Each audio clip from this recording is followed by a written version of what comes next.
Hey folks, Mighty Plantain here, coming at you with this week's beer review.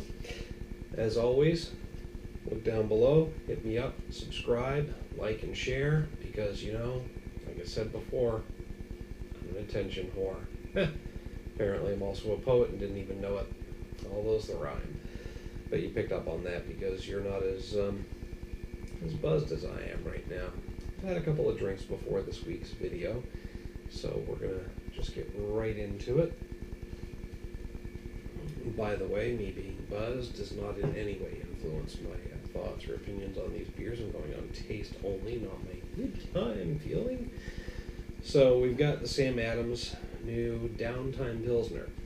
Now I gotta say, I've been a little disappointed with the Sam Adams seasonal packs lately. They used to put out 2 new varieties per seasonal pack. Lately it's been only one. I know in the newest one they said the Rebel Rider, I believe it was Rider, was a new beer, but Rebel Rider's been out for a while. The Rebel Rider, not really a new beer, but it's new to the variety packs, so they get away with that. Anyway, they're still making some really good beers, and I have some high expectations of the Downtime Pilsner. So let's find out what we're really working with here.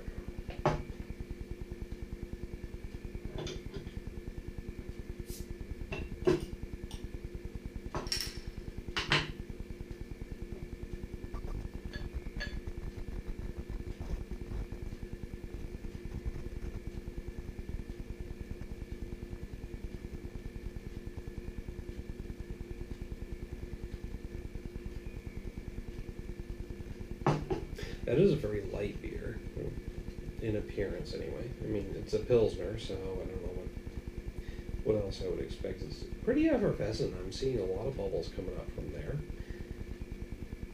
It's slowing down a little bit in that regard. It's got an interesting aroma. It's pretty complex. I think a lot of the different hop varieties they threw in there are really coming out.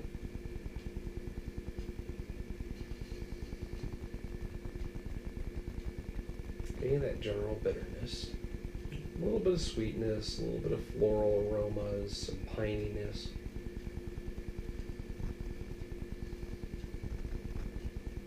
It's interesting, it's got a really great aroma to it.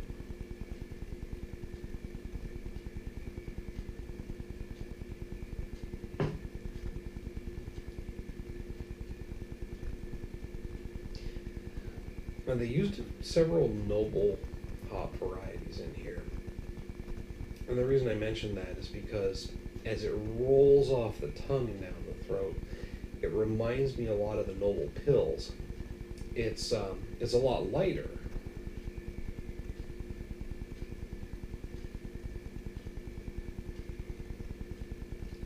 It's a lot lighter, airier.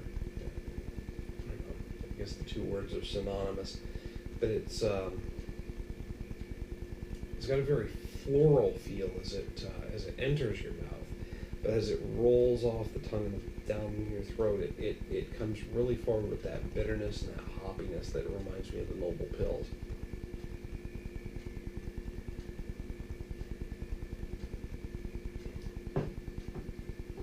Honestly, I would very closely liken it to the noble pills, but with a more complex aroma and with a fruitier, more citrusy taste up front, but the same kind of feel and taste as it goes down as the noble pills.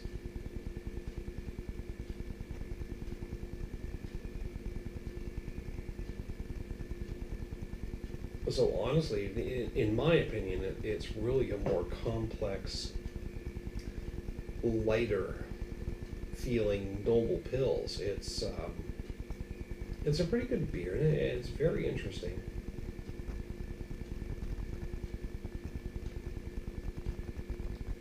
I could drink these all day long, honestly. Because of the complexity and the fact that it's a very easy to drink beer, I'm gonna rate it at a 4.5 out of 5. The only reason it's not hitting a 5 out of 5 is because I don't think that your average person could just pick this up and drink it all day long like I could. I think you really have to like complex beers in order to just be able to drink them down.